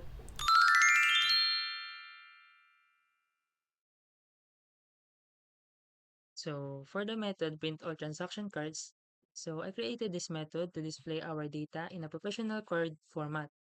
So it starts with the message which printing transaction history and the all record transactions for the users to know that it printing the transaction history and the recorded transactions. So it starts also with the conditional statements that checks if the transaction list is empty. So if there's nothing to show, it messages the users that there is no transactions in the system yet. Then it exits the method with the return um, word. And then if there's a transaction, then it will go to the for loop, which is the transactions. And for each one, it prints a header with the ID, date, and the client name to list the specific work done. And then with the double grand total, which is equals to 0, to compute the grand total in the next nested for loop. So for the nested for loop, um, every transaction item from that specific visit inside this loop, it checks if a service is per tooth to adjust the quantity label and calculates the um, the subtotal of the or the grand total of the price.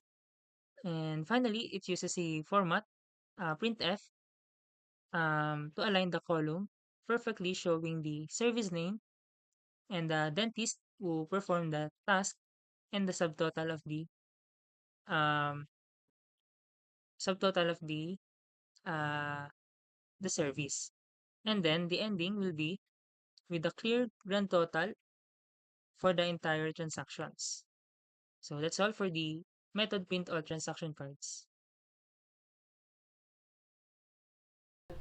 View transaction of dentist. Axel Remojo is going to present.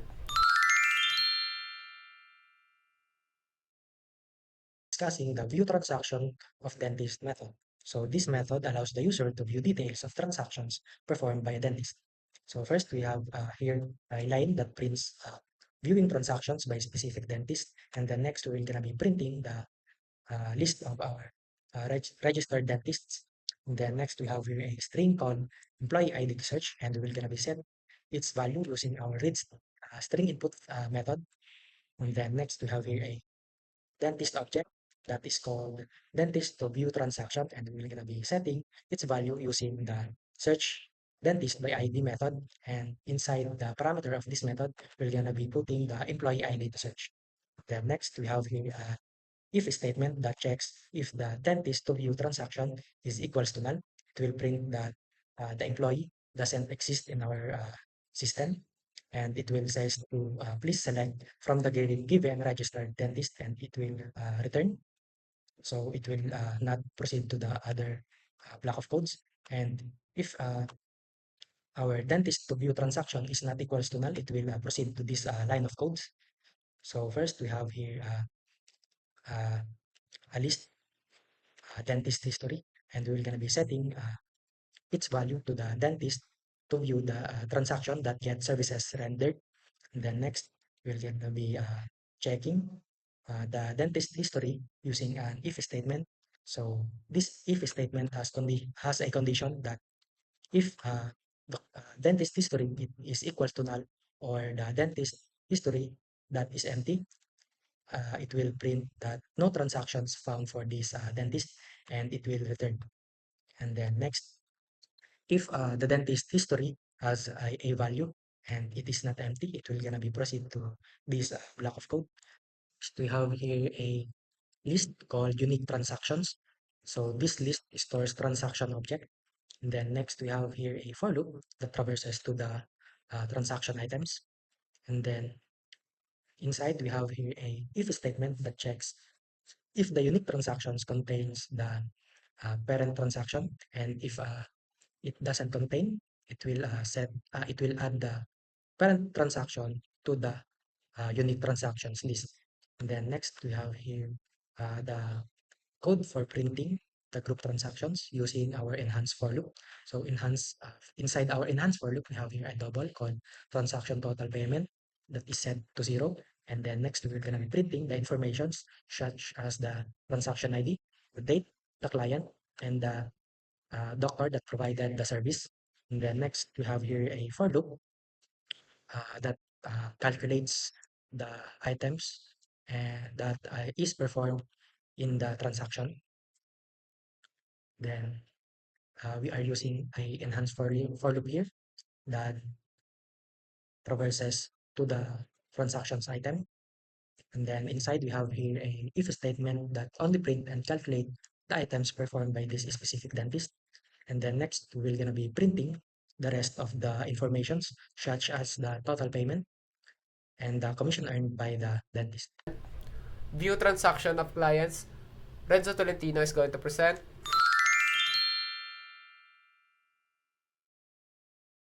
The view transaction of client method is used to view all the transactions for a specific client.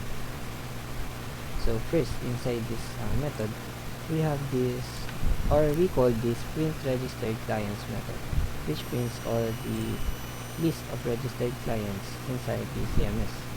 Next, the system will ask the user to select a client ID, and this input will be validated using this read string input method. And after validating this input, it will be stored into this client ID to search variable that is used to search for a specific client inside the CMS. So next we have this client to search variable, and this search client by ID method, which search a specific client using this client ID to search variable. And after searching a specific client, its value is stored inside this client to search variable. Next, we need to check if the client to search value is equals to null, and if this and if its value is equals to null, meaning there are no clients match with the ID of this client ID to search variable. And if this condition is true, the system will display a message and will automatically stop the execution of this method. Next, if the client to search value is not equals to null, the method will print all the transaction history and its details for a specific transaction. Next, we have this list of transaction object, and its value is identified using this get transaction history method, which returns the client's transaction history. Next, we will need to check if the client's transaction um, value is equals to null, or if its value is not equals to null, we need to check if the client's transactions list is empty using this is empty method. If either of these two conditions returns true, the system will display a message and will automatically stop the execution of this code. So if these two conditions is both false, then a for loop will run and display the details of each transaction the client have. So first, inside the for loop, the transaction ID will be displayed using this get transaction ID method, the formatted date, the client's name, and the services availed that is displayed using also a for loop. So inside the inner loop, we have this grand total variable that will be updated every iteration, and its value is always added using this get subtotal method of each transaction item. Next, there is a quantity string variable which value is coming from this ternary operator. It first check if the service cost is calculated per tooth. If this condition is true, then the quantity of tip being performed is displayed. Next, it will print the service name plus the quantity string that is identified earlier, the dentist name, and the subtotal of a specific transaction item. Next, after the for loop, it will print the grand total or the total cost of the current transaction of the client. And this loop will continue until it reaches the end of this transactions list. Has active dentist and has active clients, Jilllian Tabanganay is going to present. Thank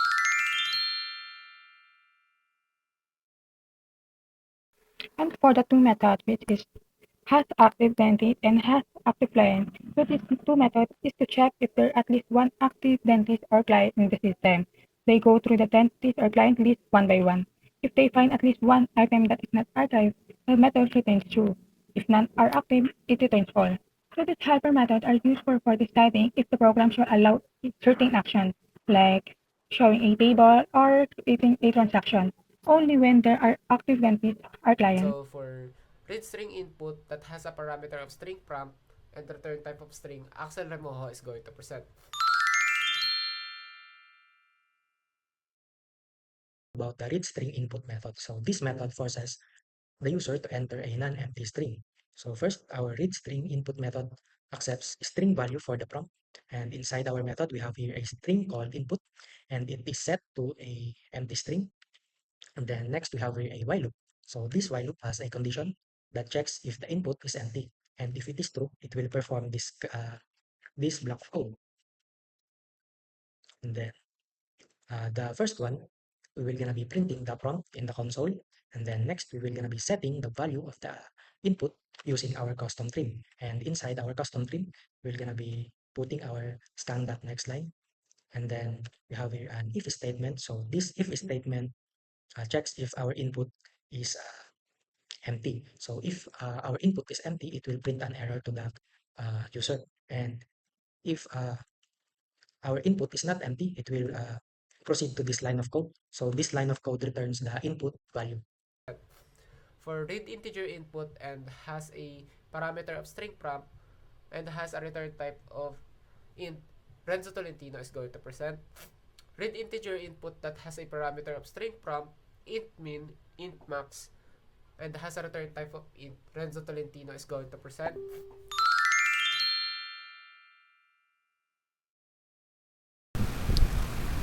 The read integer input method is used to validate or identify if an input is an integer.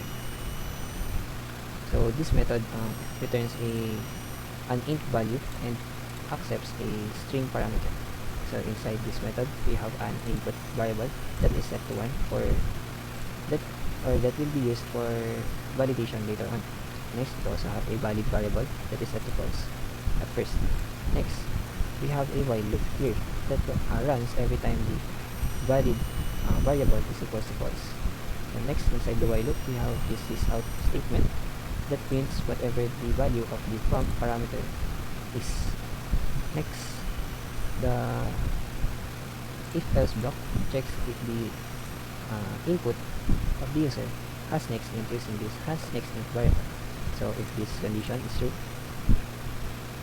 the input will be having a value of the scan.nextInt method, which gets the input of the user, and it will also change the value of valid variable to true, and else if the scan.hasNextInt method returns false, it will create another string called invalid input, and its value will be set to scan.next method, which gets the value of the input the user enters, and it will then print a display message, and after printing the display message, it will repeat the loop until the valid variable become true, and after the loop ends, it will return the input value and will stop the execution of the method. The read integer input method, the one that is method overloaded with 3 parameters, which accept a string and 2 integer variables. So the content of this method is same as the first read integer input method. It also have a input variable that is set to -1 and the boolean valid variable that is set to false. The while loop also runs every time the valid variable is false. It also prints the value of the prompt parameter, and if it also checks if the input of the user has next int using this has next int method, and if that condition returns true, it will store the value of this scan.nextInt method into this input variable. Then it will check if the input is greater than or equals to minimum parameter, and if the input is less than or equals to the max parameter. So if this condition is true, then the valid variable will also become true, and it will end the while loop. But if this condition return false or is false, it will then print a display message and will continue to execute the while loop. Next, if the scan.hasNextInt condition return false, it will create a string variable called invalid input, and it will store the value of the scan.next method, which is the value of the input of the user. Then it will print a display message and will continue to execute or repeat the while loop. So if the valid variable becomes true, the while loop is stop. And after stopping the while loop, this method will be stopped immediately because of this return statement, and it will return the value of this input variable. Read double input that has a parameter of string prompt, double min, double max, and has a return type of double. Axel Remojo is going to present. About the read double input method. So this method forces the user to enter a double within a specific range. First, our read double input method accepts string value for the prompt and double value for the min and max. And then inside our method, we have here a double called input, and it is set to -1. And then next we have here a boolean called valid, and it is set to false. And then we have here a while loop that has a condition is not valid. So if the condition is met, it will perform this block of code. So the first one is we have here a system.out.print, and we're gonna be printing the prompt in the console. And then next we have here an if statement. So this if statement checks if the scan variable has a double inside it. And then if it is true, we're gonna be setting the uh, input to that value. And then next we have here an if statement. So this if statement checks if our input is greater than or equals to the minimum value, and it will also check if the input is less than or equal to the max value. And if that condition is met, it will set the valid variable to true. And then otherwise, it will print an error to the uh, user. And if our first if statement is met, it will also return the input. And we have here an else statement that if the if condition is not met, it will store the scan value to the invalid input, and then it will print that the input is not valid. Read optional double inputs that has a parameter of string prompt, double current value, double min, double max, and has a return type of double. John Michael Atchico is going to present. It has a parameter which has a string prompt, double current value, double min, and the double max. So here I initialize the variable double input, which is equals to the current value, and the boolean valid, which is equals to false.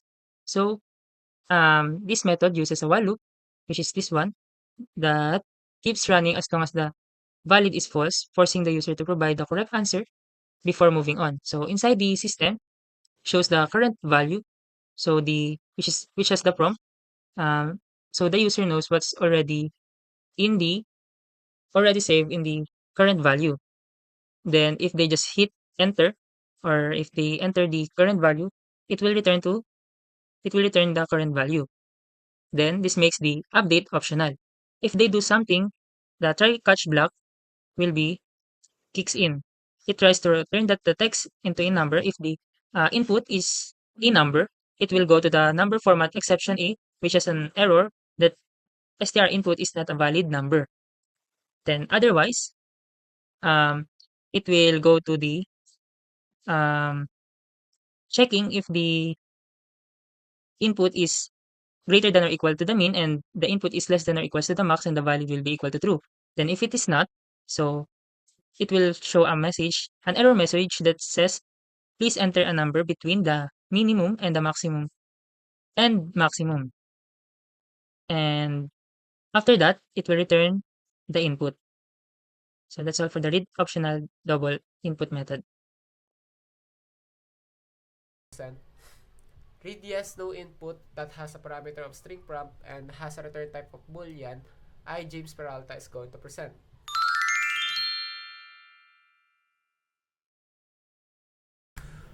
Now greetings for the read yes no input helper method. We have here a if else statement that uses a custom equals ignore case and checks the input if the yes or the input is y, same and the no and n. And we have here a error message that prompts that notifies the user that the only valid answer is yes or no. So custom equals ignore case that has a parameter of string str1, string str2, and has a return type of boolean, Jio Lawrence Perey is going to present. For custom to lowercase that has a parameter of char c and has a return type of char, Jio Lawrence Perey is going to present.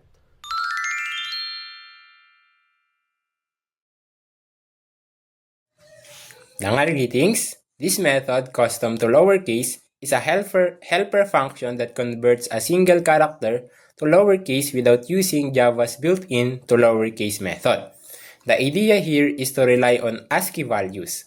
In ASCII, uppercase letters range from A to Z, which corresponds to the value 65 to 90, while lowercase start at 97. The difference between an uppercase and its lowercase version is 32. So first, the method checks if the character falls within the uppercase letter range, meaning it's between A and Z. If it is, the method adds 32 to the character's ASCII values and then casts it back to a char. This effectively converts the uppercase letter to its lowercase equivalent. If the number is not an uppercase letter, for example, if it's already lowercase, a number, or a symbol, the method simply returns it as is. So that is our custom to lowercase method. So greetings. This method, custom equals ignore case, is a helper function that compares two strings without considering letter case, similar to Java's built-in equals ignore case, but implemented manually. First, the method checks if the two strings have the same length. If the lengths are different, then they can't be equal. So the method immediately returns false. Next, the method uses a for loop to compare the strings character by character. For each position, it retrieves one character from str1 and one from str2. The first comparison checks if the characters are exactly the same, including case. If they are, the loop simply continues to the next character. If they're not exactly the same, the method then checks if they might be the same letter but in different cases. To do this, both characters are manually converted to lowercase using the custom to lowercase method, which relies on ASCII values instead of built-in functions. After converting both characters to lowercase, the method compares them again. If they still don't match, that means the strings are not equal. So the method returns false. If the loop finishes without finding any mismatched characters, the method returns true, meaning both strings are equal regardless of case. So that is our custom equals ignore case. Custom trim that has a parameter of string str and has a return type of string, Axel Remojo is going to present.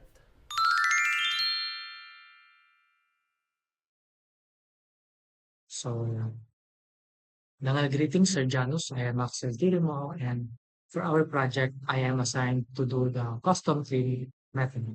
So, this method removes any leading and trailing spaces in a string, and then it also behaves just like the built-in tree method.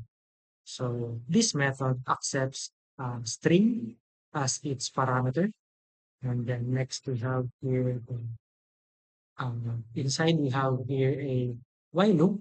So this while loop finds the first non-space character from the left, and then we use this to detect the spaces. And then we have here another while loop. So this while loop finds the first non-space character from the right. And then next we have here an if statement. So if the string was all spaces, we will gonna be returning an empty string. And then next, if um, the input or the string has a character, we manually build the new string from start and using this for loop. And then next, it returns the string result. And for initialize available services and has a return type of void, I, James Peralta, is going to present.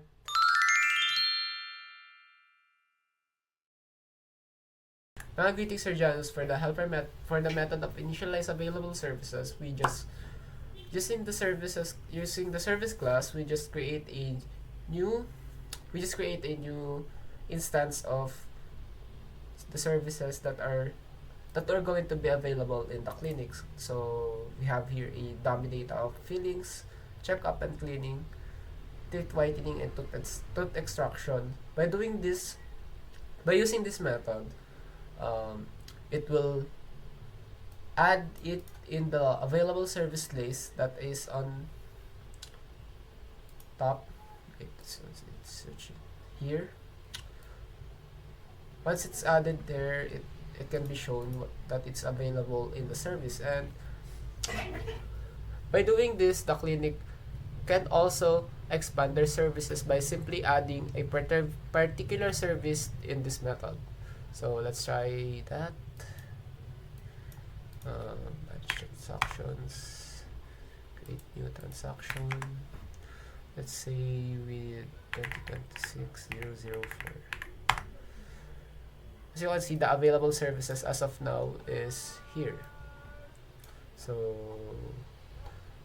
that's all for the initialize available service. Thank you. And initialize dummy data that has a return type of void, Jamelle Rustria is going to present.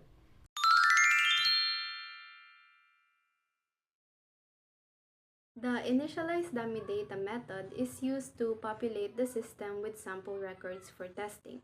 It begins by retrieving the list of available services such as fillings, checkups, whitening, and extractions. The method then creates several dentist objects with specific details like names, addresses, and commission rates. Some dentists are assigned extra skills, and one record is set as archive to test the system's filtering logic. After setting up the dentist, the method creates a list of client objects with their contact information. Just like the dentist, some clients are marked as active while others are archived. Finally, the code creates several transaction records. These connect specific clients to dentists and the services they perform.